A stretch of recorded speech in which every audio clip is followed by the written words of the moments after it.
right. Real happy to have my next guest on the Sports Card Nation podcast. He's the newly appointed a few months back. Congratulations to him. He's been with the company quite a long time, but he's the president of Beckett Collectibles. Jeromy Murray, welcome to Sports Card Nation. Thanks, Sean. I appreciate the invite. Looking forward to it. Well, I appreciate you agreeing to come on and giving of your some time. I know you're a busy guy as we ramp up, obviously, into Nationals month here in about 4 weeks now. We're very close. One thing I appreciate, and I said this to you off the air, so I'll say it on. One thing I do, and this isn't lip service or kissing butt or anything like that. This is just me being very honest. As someone who's been in the industry for a long time myself, as a collector, dealer, and now even in content creation, you're very forthright. You kind of come on, you talk about things, you don't shy away from. It's refreshing. I think it'd be nice to see a little bit more of that from other people or other companies, if you will, but might be wishful thinking on some other parts. But you've been very forthright with things going on that impact the hobby and impact, obviously, Beckett. And Beckett's, it goes without saying, a leader in this hobby, in this industry. And I know you care. You can tell if you've heard you interviewed or talking to other people, it shines through that you're passionate and you care not only about your company, but the hobby overall. So, you recently did a piece with Eric Norton, who's a good friend of mine, and well done. And again, we got the fake slab thing coming from overseas. Now I'm honest. This one, I'm going to give you guys a pass. You know this as well as I do. Anytime you got money in an industry, and it's not relegated to just cards, it's in any industry, you're going to have unscrupulous people do unscrupulous things. That comes with the territory. This is something, a lot of people, when this broke, a lot of people, back at this, and I was sort of the one like, pump the brakes here. The Mike Trout Topps update card is one of the most forged cards in the industry. It's not Topps's fault. People know what that card's for figures, and they're making fugazis of it. Same thing here. The graded card industry has always been huge. In the last couple of years, it's even went to another echelon. And so people are going to do that. You can't control that. If anything, I just think, and you've touched on this, I'll let you, I'm kind of rambling on here, but, maybe the flip, you could have, updated it a little bit. Even at the same time, some of these people out there doing these things, it's illegal, they're criminal, but they're actually good at what they do, which is bad at what they do. But you got onto it pretty quick. Initially, I thought not fast enough, but then I heard your explanation that you guys were gathering facts before. You didn't want to jump the gun and say something too soon. You wanted to be accurate in your response, and I appreciate that. Just kind of, I thought you did a great job with Eric, and I don't want to beat that as a dead horse, but just kind of comment on and I know you said that there's going to be some changes coming, maybe even sort of an update on that. Yeah, a lot there, and I appreciate you having me on, and you're right. I'll get on and I'll talk about some subjects that others may not touch on, and I'm happy to do that. On the slabs, it's an ongoing process. We talked about it a couple of months ago when it was brought to our attention, and like you said, we took our time and said, hey, let's get some of these samples in. We're hearing a lot of speculation and people are sending images from message boards from overseas and things like that. We said, hey, slow down, let's look at it. And it came to find out, there's fake slabs out there, and good fake slabs, really, really good duplicates and copies of that. And it's not just our slab that's out there like that. It's across the board. Supposedly there's a new PSA went out there even more recently that the label's wrong, which is good for the people that are buying those cards. But it's an ongoing problem, especially with new grading services popping up and getting their slabs that's out there. And you're exactly right. There's a lot of money in this industry right now, and people are going to do whatever they can to make that money. We talk about it. People can counterfeit $100 bills, stuff from the U.S. government. Well, they're most definitely going to try to copy a piece of plastic that is around a piece of cardboard. That's just what it is. So in the last couple of months that we've been going back and forth, we've done a couple of things. First thing is we've gotten a lot of samples of new slabs, new cases, new labels, things like that, to help protect our brand and the company. Some of them we thought were right when we got the samples, and they weren't right. It was one that could have been duplicated again, wasn't the look that we wanted. We don't want to get away from our look so much because so many people love our slab, love the security of the slab, the legit slabs. And we don't want to get crazy with it, but we've got to change something. We looked at doing new labels, and that's still something that's in the works there, but it's still going to have to be something that we feel comfortable with when we put the samples out there to some of our customers. Like, that's okay. It looks a little cheap. It looks a little this. It looks a little that. And we don't want to do that. So it's still in the works. It's not something that we're going to push to the side. It's not something that we're going to just say, okay, it is what it is and move on, because we know we have to address it right now. With that said, with our slab out there, there's 14 million cards out there that are previously graded in our old slab. And so those are still susceptible to those crooks that are out there that are trying to do that. And so people just be cautious kind of what you're buying things from, and take a look at that. I've given some samples, some examples of what to look for on that slab. And the obvious thing is that dot that's in the patent there, that's a good one. But another thing, like I talked about, I think it was on Eric's show, if you hold that patent number up with a piece of colored something behind it, just a card. Yeah. The counterfeit slab, that patent pops. It's really, really bright. On the Beckett slab, it sort of disappears behind that, and you don't see it. Really, really good. Just an easy way to do that. The problem is there's a lot of new collectors in this industry and in this market, and the people that are counterfeiting these slabs and are selling these cards and things like that are smart. They know the industry, they know the market, they know how this works, and so they're not going in there like years ago. We would see fake PSA slabs with obviously fake Jordans in the slab, and you're looking at it, well, that's everything is wrong about that, and it's easy. We've got some of our BCCG slabs that are out there that it's completely wrong. There's like, okay, that's obvious. But these aren't. And what the people that are doing these are they're taking cards that are, just say, a BGS 9.5, and they're putting a BGS 9 in there. So the card looks great. It's a good looking mint card. And with an unknowing buyer or anything like that on eBay or on a secondary marketing where at a show, anything like that, you're just like, this is great. Card looks good. Let's grab it and move on. The problem is there's a lot of wrong things with that. So we're lucky enough to be able to crack these slabs open, look at the label, and you can tell really quick once you get in there, it's wrong, what's on there. So with that said, the real thing is trying to find out who's doing this. And we've made some great headway over the last couple of months. And I say that with a little bit of a smile because it's nice to sort of wind your way down this path and find out who is in here doing this.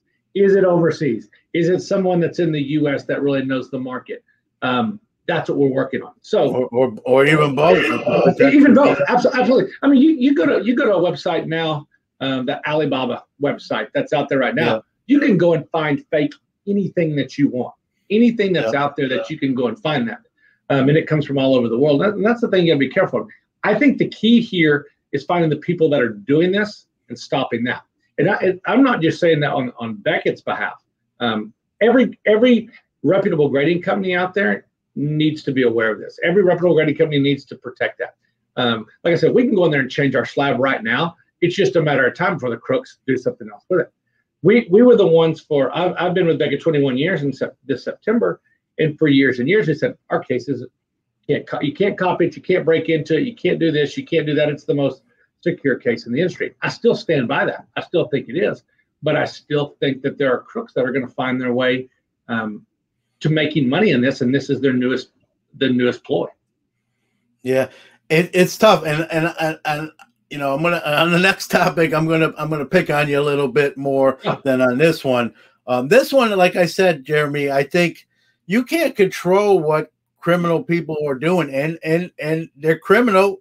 they're very good at what they do. While it's illegal, they've honed their craft and get better at it as they do more with it. And it's I don't really blame you. Like I said, I don't even know who you blame. Just the illegal people doing illegal things. I think just because the money's there, any industry, whether it be Wall Street to sneakers, if you can make a Fugazi that cost you $3 to do, and you're going to make infinitely more than that, people are going to do it.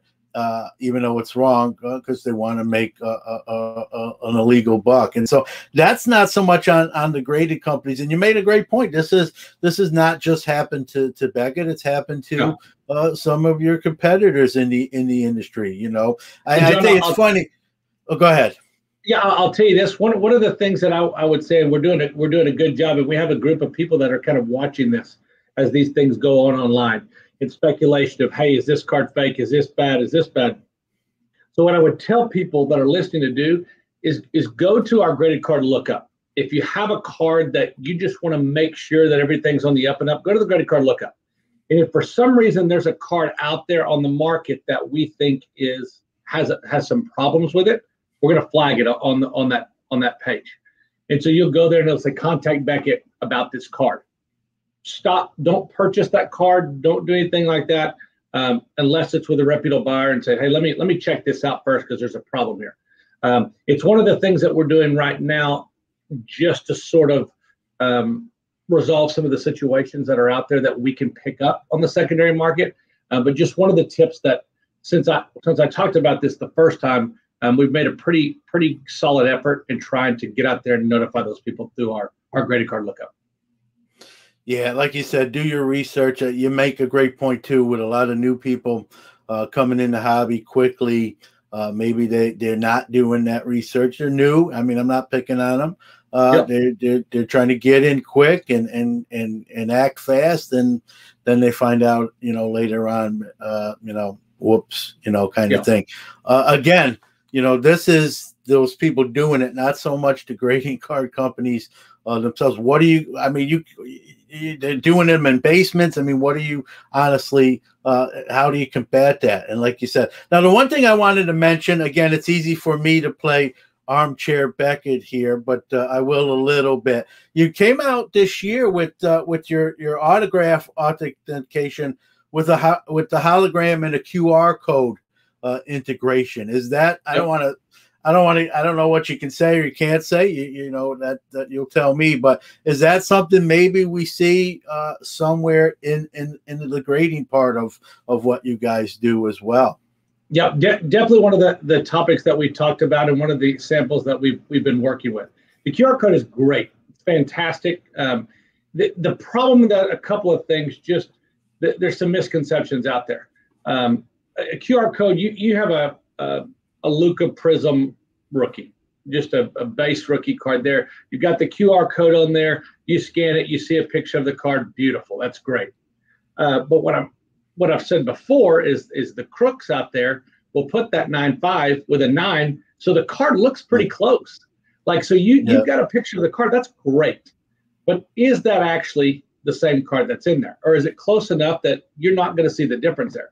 I love that. I love the aspect of that. And we've got some really, really big consultants that are big players in this industry. And that's one of the things that we talked about first. We sat down with some samples and looked at that stuff. The secondary part of that is it takes a lot of time. You're taking pictures and scans of all these cards there, and it looks at our and it may be a topic you're going to get to, so I may jump ahead, is the backlog. Is we're taking pictures of all these thousands upon thousands of cards that are going every day. Well, that's taking time away from getting your cards out every day. So it's a tough part on both those. So QR codes are fantastic in some aspects. And it may be that we use that. We may use that. It's working well for the BAS stuff right now with autograph authentication. We really think that that's a great move for that market.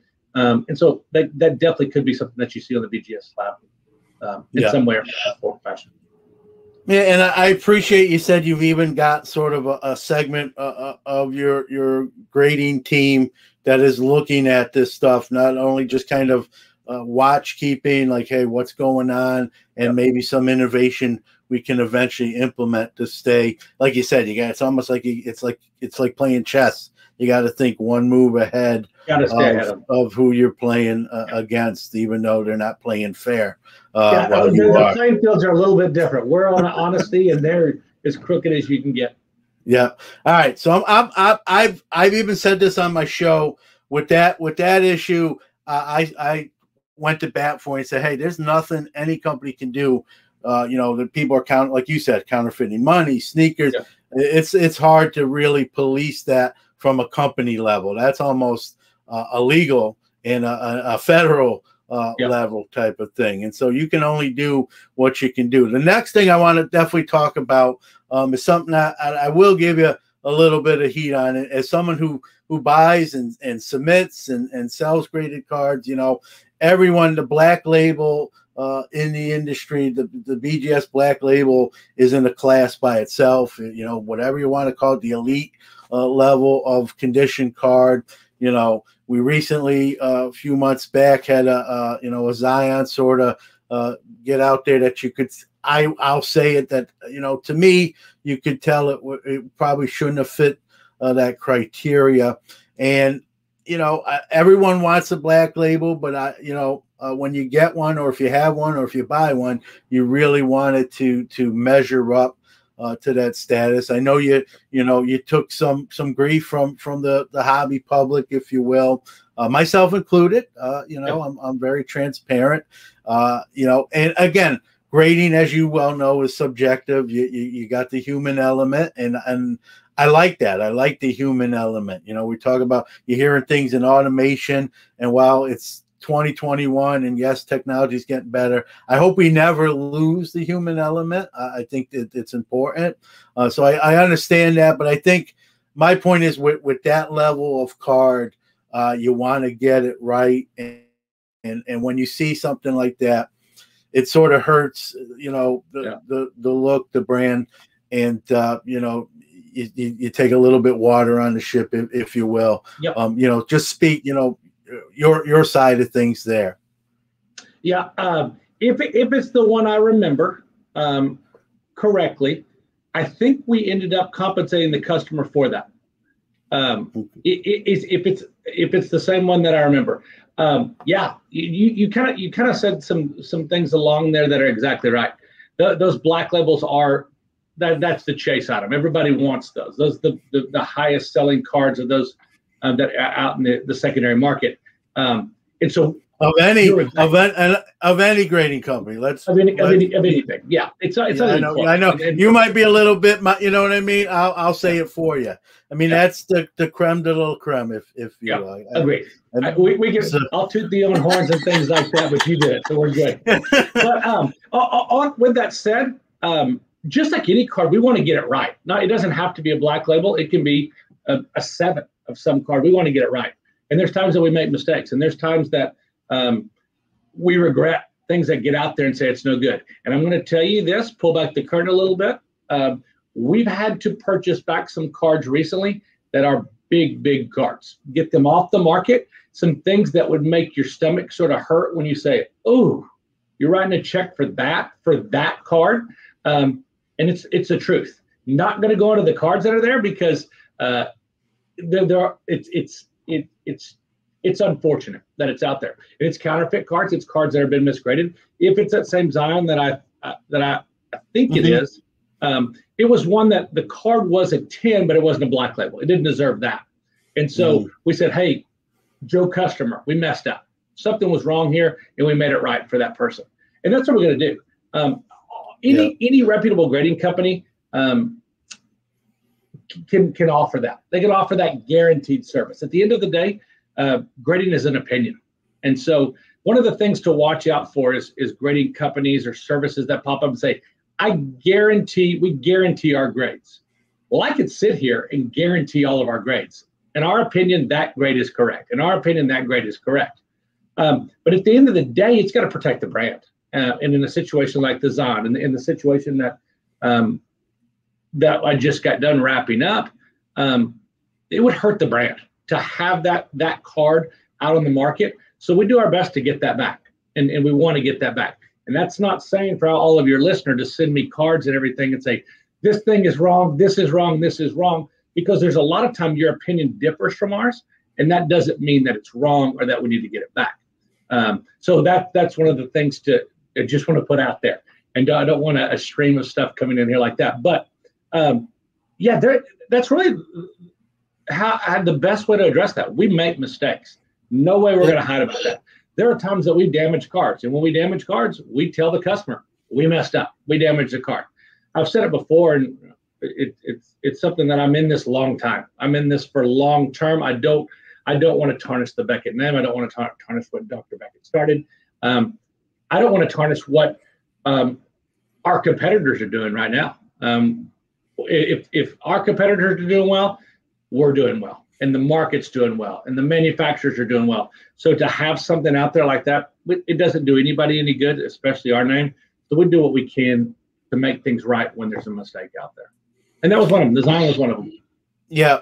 From that, I just kind of in closing it up, have you done anything different, like internally, to maybe ensure, like, hey, I don't want to see this again. Like that it happened.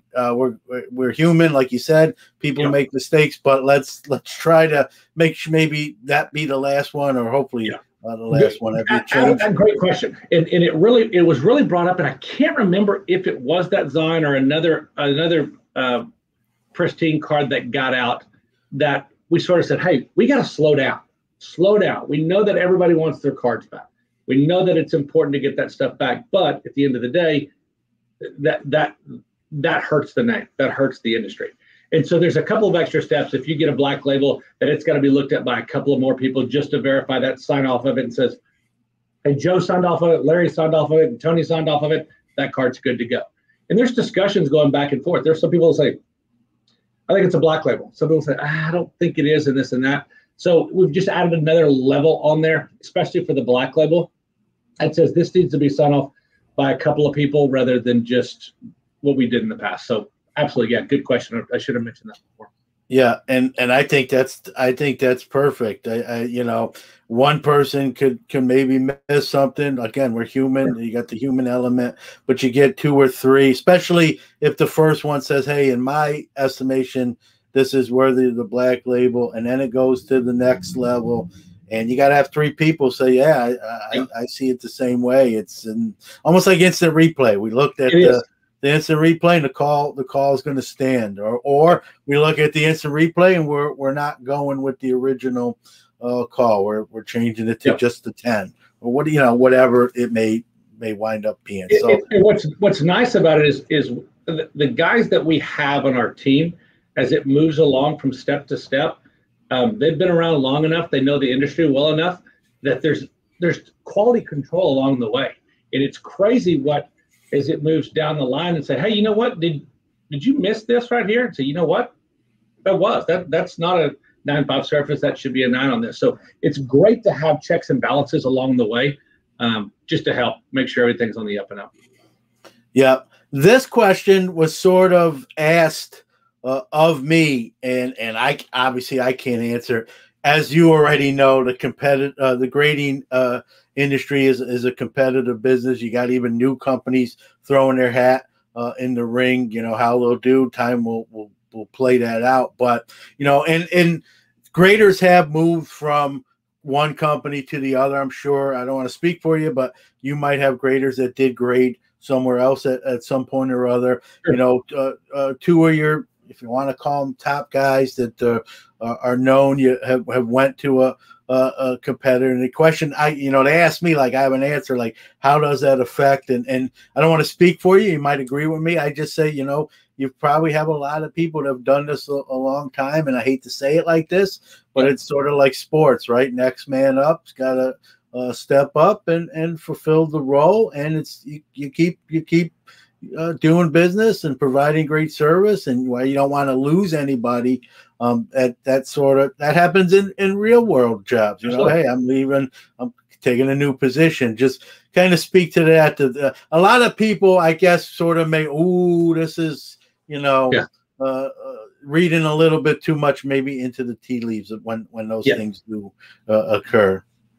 Yeah, absolutely. I mean, with all the new grading companies popping up all around, with all the new grading services that are offering reviews of raw card reviews or slabs or things like that, there are going to be people that are looking around. There's money to be made in this industry, and so yeah, I think you said it right. It's just like any other field that you're in. You can work with someone for years and years and years and train them and teach them all the tricks and trades of the industry.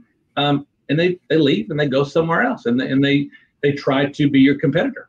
And as a competitor myself, as someone that is very, very proud of what we've built here at Beckett, my job's to kick their butts, and it's to do it in a way to say, we're going to continue to offer you the best service. We're going to offer you the turnaround times eventually that you deserve. The secondary market sales are going to be there, and you're going to have the integrity of that Beckett name that goes along with the service. There's a lot of this in my 20 plus years here at Beckett. A lot of companies pop up and they real glitzy glamour. Here we are, come get us. And they're gone. They're gone immediately. It's one of the things that's nice about the big staples in the grading companies right now, that they've been around a long time. And you go and you look at the ones that have popped up and they're not there. And you look at the secondary market values and they're not there. And the trust that they have for some of these companies, they're not there. No matter who you take from one company to another, at the end of the day, that name and that secondary market value is going to play the big factor in this industry. Yeah, we have employees that work for other grading companies, other places in the industry, and it's great. It's a niche market.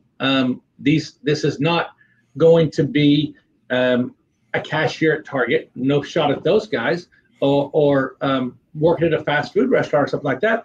It's tougher to find guys like this. And so when you do have those people and you're able to get a good staff and get people that are willing to come and work with you at the location that you need those people to work with, then you kind of have to take advantage of it. And that's just going to happen in any market that's successful. And you kind of have to go with it. It's sometimes it's a blessing in disguise. We've lost employees before that we said, oh, what are we going to do without these people? And you said, you know what?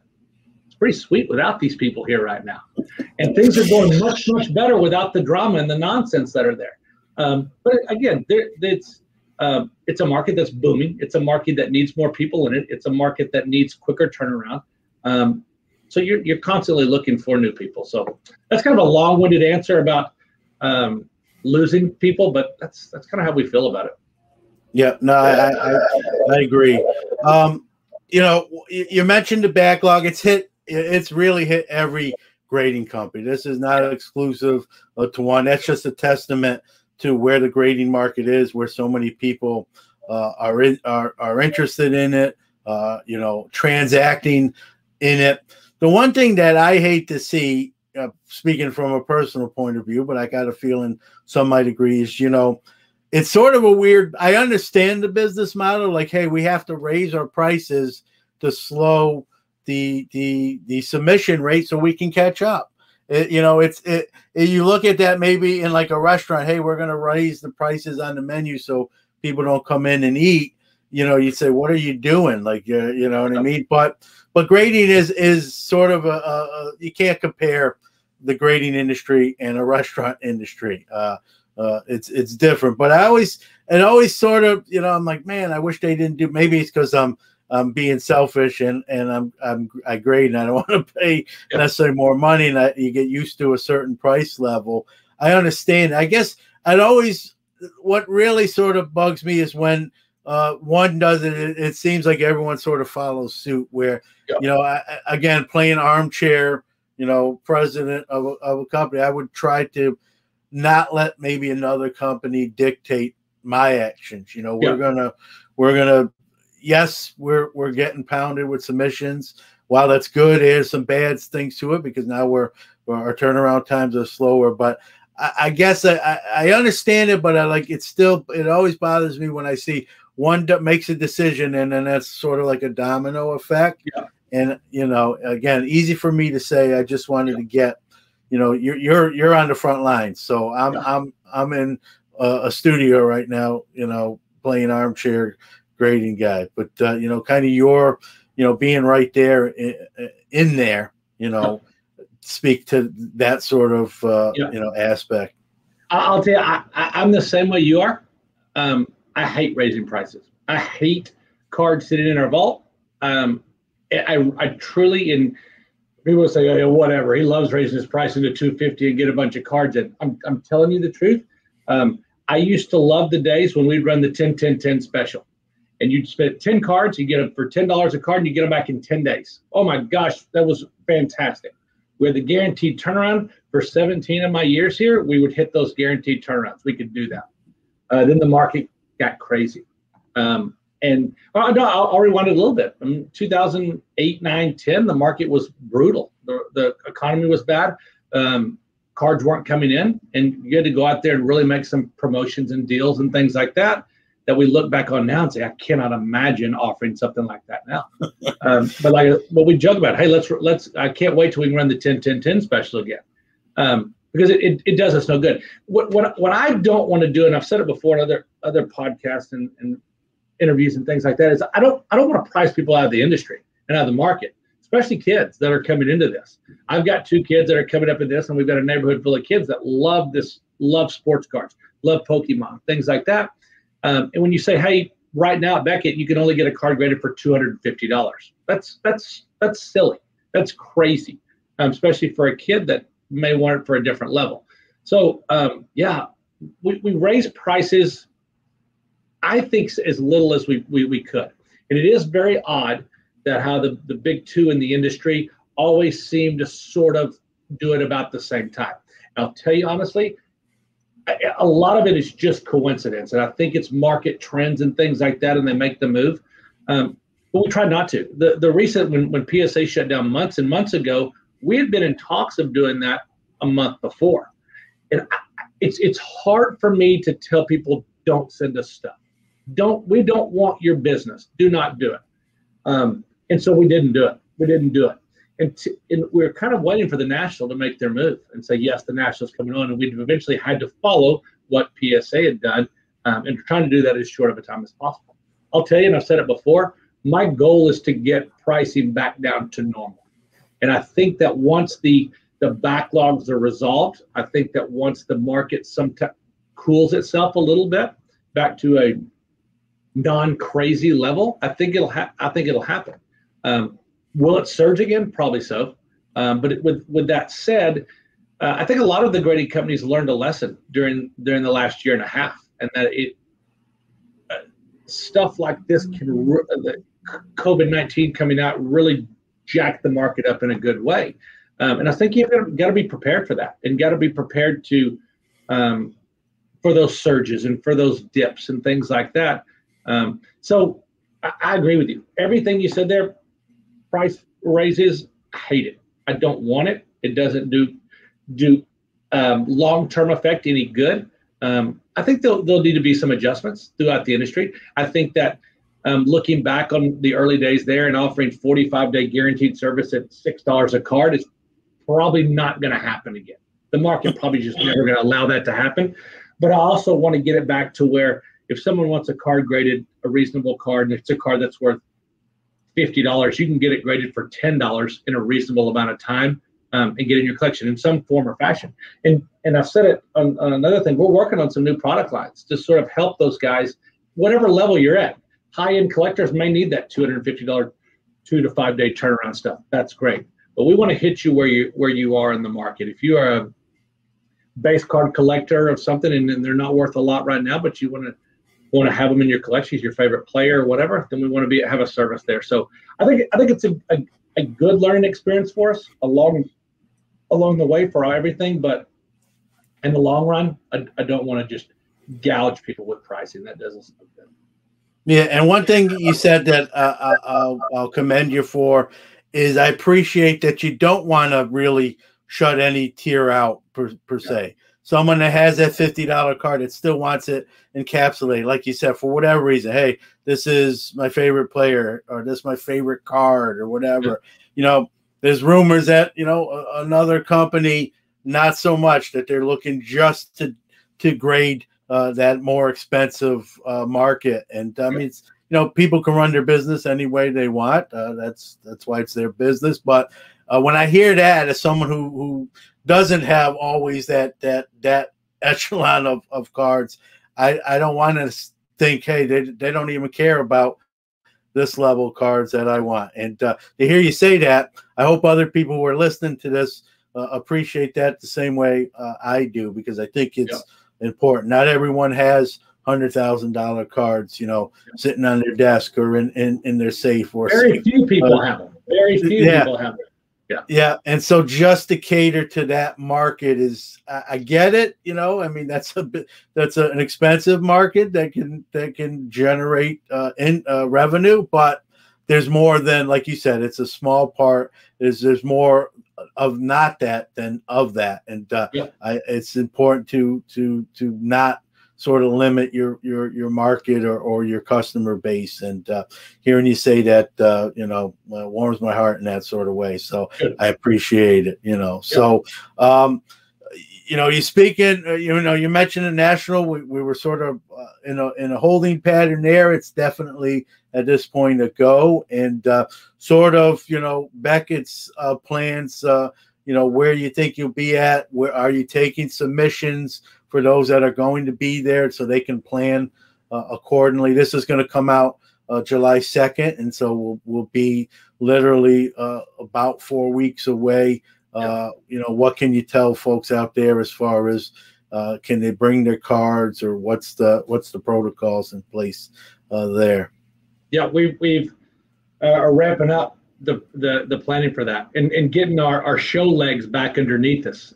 It's odd not to have done a show in a year and a half. I mean, last March 2020 was the last show that Beckett attended and graded cards on site for a short period of time until it was shut down. So I think we're all trying to get used to it. Hey, I remember when we used to travel. I remember packing up these crates and these pallets to get this stuff to a show.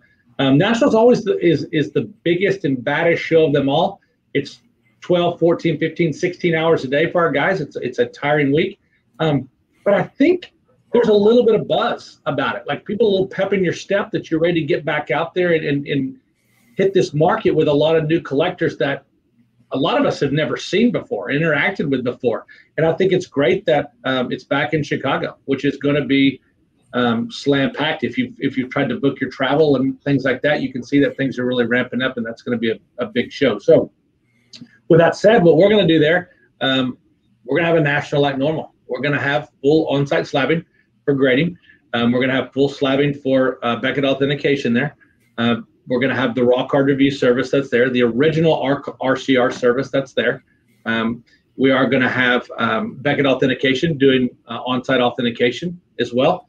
And we'll be taking submissions. What we're going to do this year is only take submissions for those two faster service levels, the premium and express.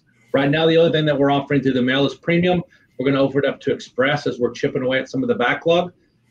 It's still one of those things that we don't want to fully start accepting the orders as we get caught up, but there'll be some submissions taken there from the premium and express. On site at the National, we'll have, as always, we'll have books and magazines for sale, the Beckett publications there. For the first time this year, we will have our Beckett Shield products there for people to take a look at, to people to purchase, that we'll be using in our booth for the raw card service that are coming out. So it's going to be National is normal to us. People are already, what are you going to be offering? What's the price and things like that? This podcast and show is going to come out on July 2nd. And our plan is to launch something the following week with everything that's going to be offered. Our pricing, our services that are going to be there, kind of what to expect, how to get some things scheduled in advance. We're really going to push the online submission forms this year to speed the process along, to limit sort of the interaction at the booth and the lines that'll form. Still want to be cautious of the people that are worried about COVID-19 and that you want to go and you want to be normal again, and we just want to limit it and streamline it as much as possible. So we'll have some on our website. We'll have a national page that's just dedicated to the National to tell you exactly what we're doing there and what to expect from our entire company. So kind of be looking for that about a week after this show airs. Yeah, and on July 9th, I'm actually going to be doing the national preview show. I do it every year before the show. I'm going to look Yes. for those details, and I'll make Good. sure I promise to announce them during that preview show as Good. well, so people I know. think the show is going to be insane. Like I think it's going I to do too. it's going to be one of those things that we kind of, when the national last year in Atlantic City, we thought it would be busy and as the strength of the market. I think people are ready to get out. I think people are ready to go face to face with people. I think people are ready to travel again a little bit more. And I think I've been to some big nationals, and I think this guy's going to be a monster. Yeah, I agree with you, Jeromy. I said a few weeks ago when they made the announcement that it was green lighted. I think this is going to be record setting. You know, Yeah. Some people will argue. I know there's other content creators saying don't go. Here's why. There's no deals. Blah blah blah. And everyone's entitled to their opinion. It's America. But I agree with you. I think people are with the one in Atlantic City, which is closer to me here in New York.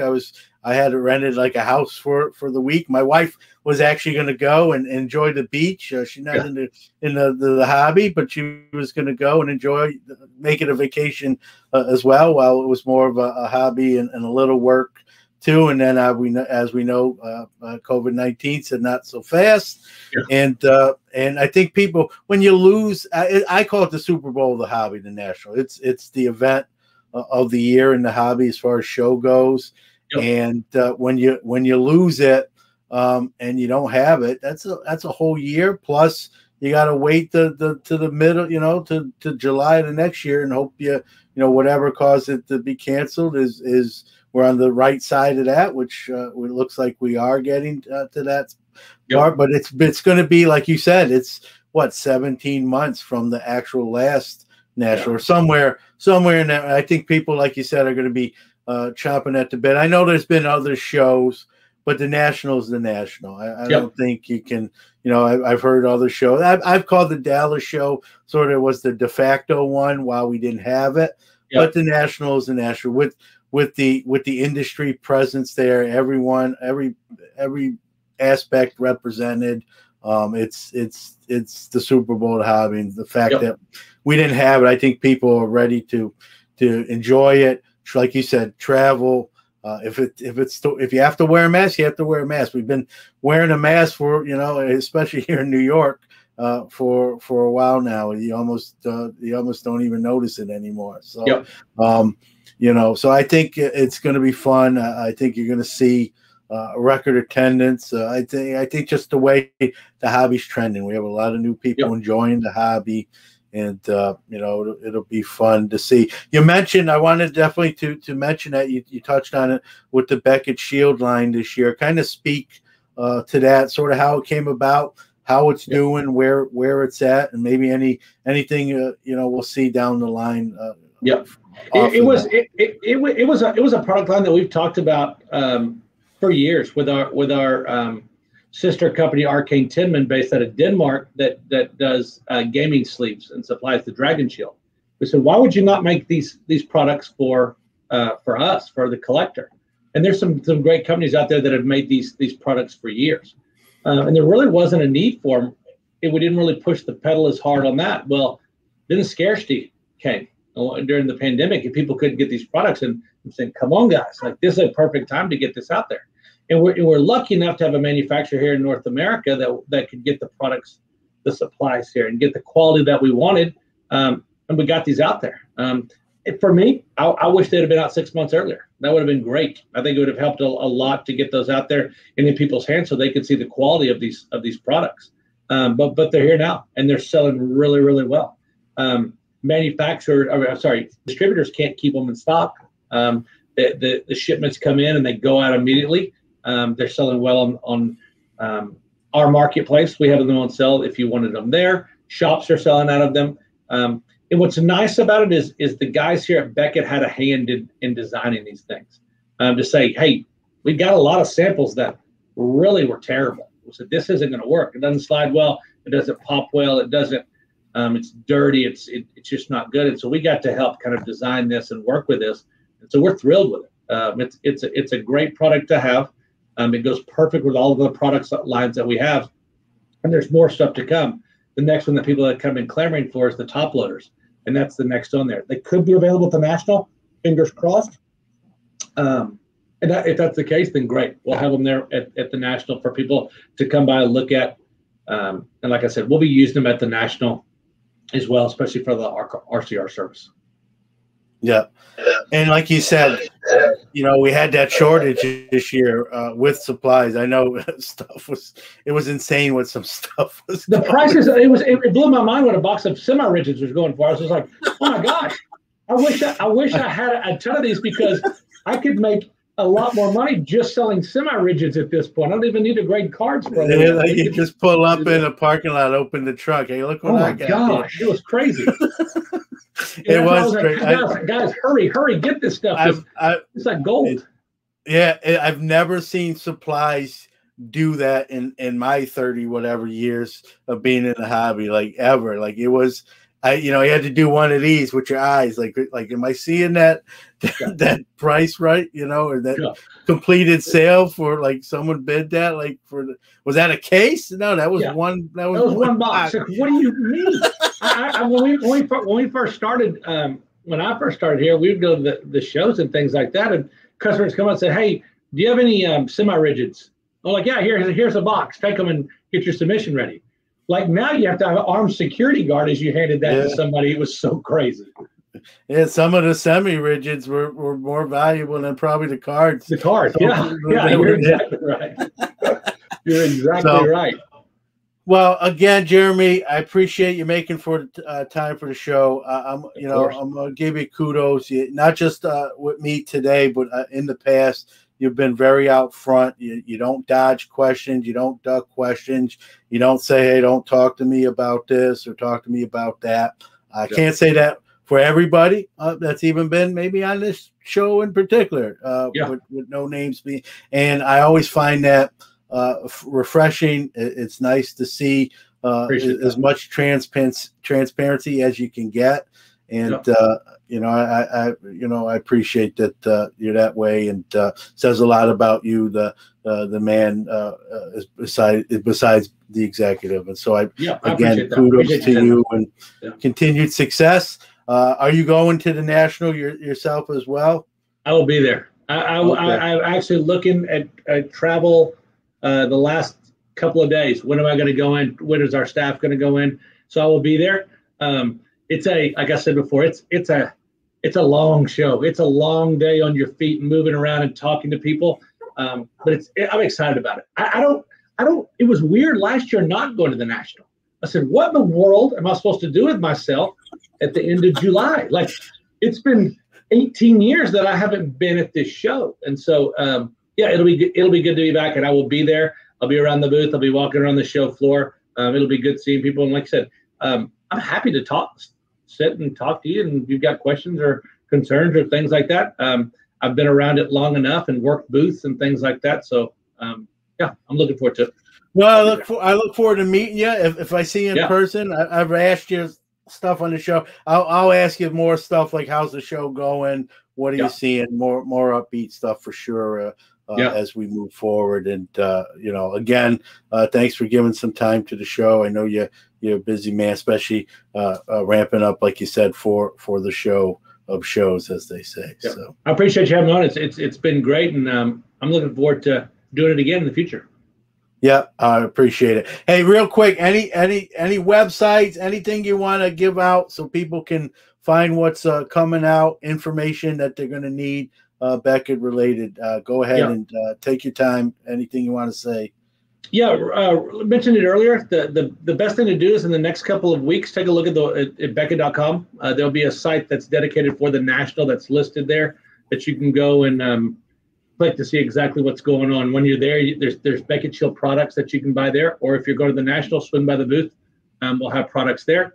One of the things that we didn't touch on is our industry summit. That's going to be happening in September in Las Vegas. Last year it was a virtual event. We're thrilled that it's back live and in person. Our team that are putting that together has an amazing group of people coming in to speak to us, keynote speakers. Tim Brown has been named the keynote speaker for that, which is perfect. NFL opening weekend there. We're adding a card show in front of that on that Friday and Saturday before the industry summit starts. And some really, really cool, neat, new people in the industry and the market over the past 18 months are going to be there talking about their goods, talking about their services. So that's theindustryssummit.com. You can check that out. That'll be in September. And then check the website. Beckett Authentication continues to travel. They're everywhere. So when you're on that Beckett website, click on authentication. Our guys are all over the country and ready to authenticate autographs for you. So a lot going on. Just hit you with a bunch of advertising right at the end. That's all right. You gave your time. It's only right for me to give you some in return. And speaking of the industry summit, it is on my list to do. I'm hoping I can pull it off. I do have the time off from my job, so that hurdles down. And haven't been to one of those yet, and heard great things about it, and looking forward to hopefully. Never been to Vegas before. I'm a huge NFL. Wow. I'm a Steelers guy, so like you said, they got the opening game there Monday night. It's the Raiders and the Ravens, and so. I'm going to be an honorary Raiders fan for one day, being a Steelers guy. So, but I heard it's well done, put on. You guys do a great job, and I know Ted and Alex are involved in that.